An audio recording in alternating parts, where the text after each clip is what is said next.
Kelly Stewart here with Bryan Leonard from WagerTalk.com. We already brought you 3 starting rotations that were going to make you money this year in Major League Baseball. And now we're going to bring you 3 starting rotations that are going to burn you making money this year. They're not going to make money. We need to be betting against these teams, Bryan Leonard. Who are they?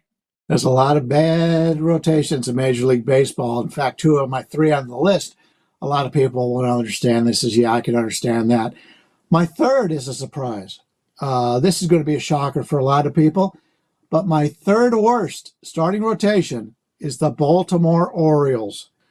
This is likely to come as a surprise to many, but because of the really good offensive teams in this division, we expect this Orioles team to struggle. First off, they're bringing in the left field fence 13 feet, which means this is more of a hitter's park than it was last year, a really quality pitcher's park.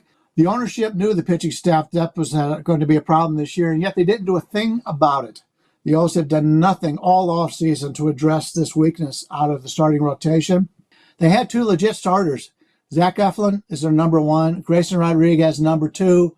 Eflin, the number 1, while in reality, he's likely a number 3 on most major league teams.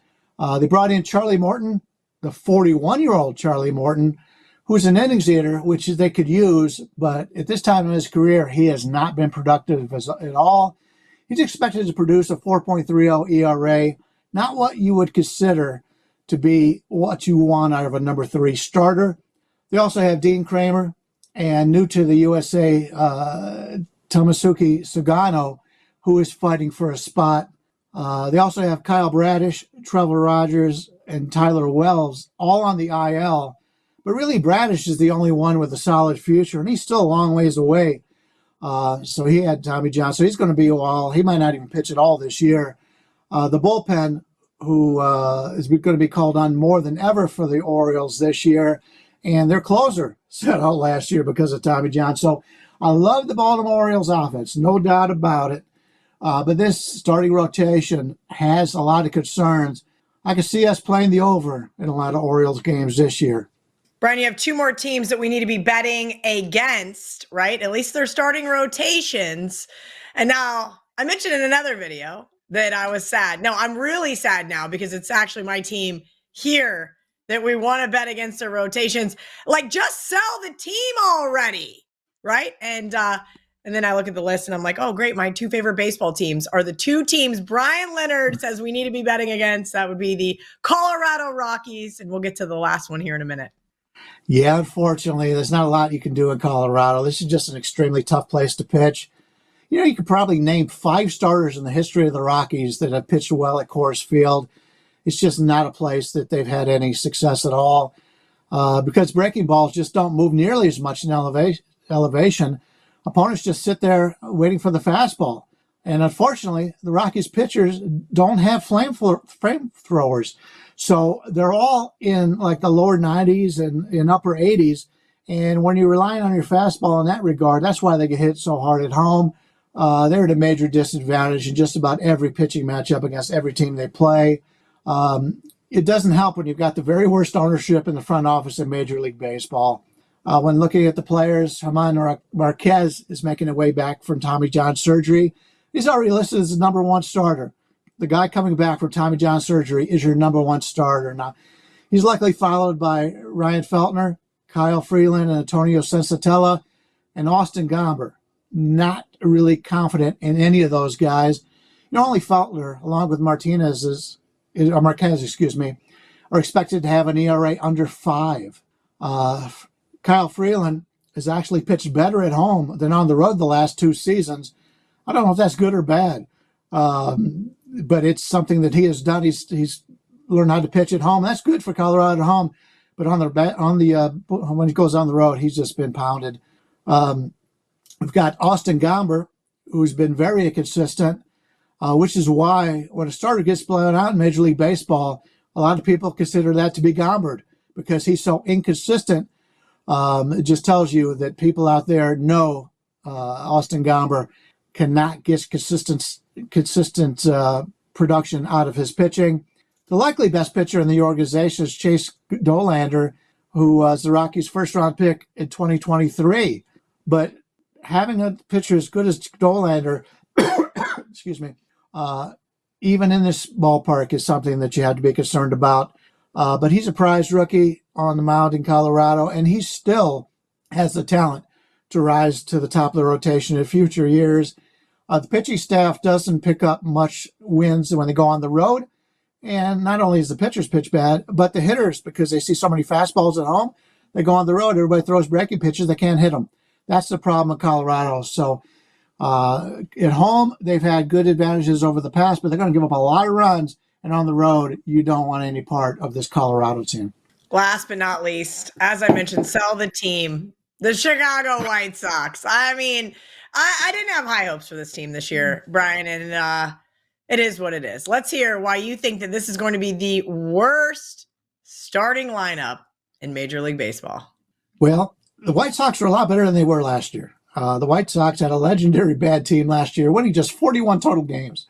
The good news is the future looks much brighter, as they're one of the best young talent teams in Major League Baseball. Their minor league situation was worse than baseball just a year or two ago. Now they've traded away anybody with any value, brought in a lot of good young players. Unfortunately, they're not going to be good in their rookie seasons. They're not going to be good this year. None of those young players are guaranteed to make major contributions this year. They'll probably come up later on in the season, and then we can make a little bit of money by betting on them then. But when your number one starter is a 34-year-old veteran with questionable talent in Martin Perez, you're in for another long season. Jonathan Cannon and Sean Burke are young players with upside, but they need much more experience than what they have right now. Davis Martin has some talent, although he's 28 years old already, a bit old for a likely breakout. Bryce Wilson joined the team, aforementioned Perez, as a free agent signing to try to eat up roughly. He'll probably get 100 innings in this year, but none of the projected 5 opening day starters are expected to have an ERA lower than 4.7.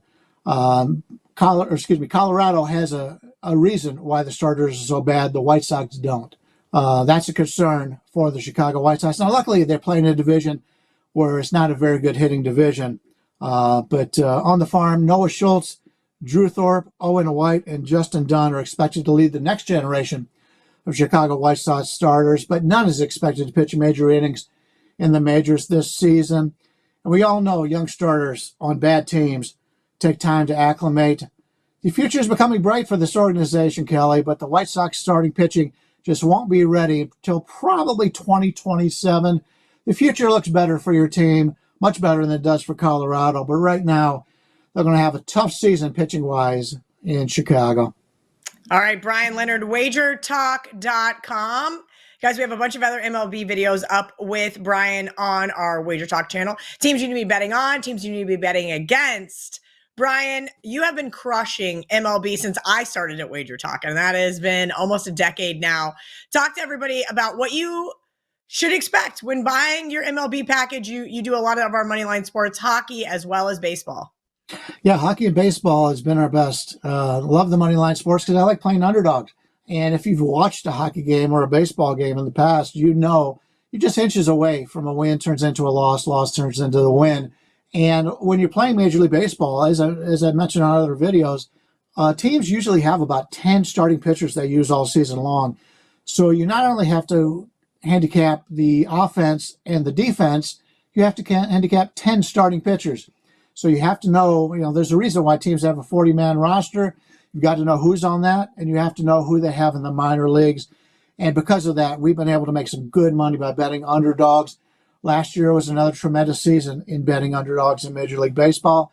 And I talk a lot about underdogs, but that doesn't mean I ignore favorites. There's a lot of value in favorites in certain situations. A lot of big-name pitchers that just because of their name get more credit than what they deserve. So we've got a nice special going on right now. It'll be going on for a little while longer. It's a really early bird special. You pick up all over baseball through the World Series for only $599. Just a tremendous advantage. That's obviously going to go up as the season approaches. But we even made it special, even better than that, because of our success in the NHL, number one in the history of baseball net profit, number one in the history of the NHL net profit. You can get the rest of our NHL all the way through the Stanley Cup for just $1 more, $600. Get you baseball through the World Series and hockey through the Stanley Cup Finals. Get it all for only $600, but you got to act fast. As I'm going to stay on the site for a couple more days. Grab it now while it's out there because it will be going up each and every day. You know, they really do raise these prices up every week or two before the season. And because they are having that game, that series in Japan, we're only roughly, 2 weeks away from the beginning of Major League Baseball in certain situations. WT.buzz/BL if you want to jump on board with Bryan Leonard. Bryan, I wish you a profitable baseball season once again. Again, guys, go check out all of our videos on the WagerTalk YouTube channel so you don't miss out on any of the season-long action.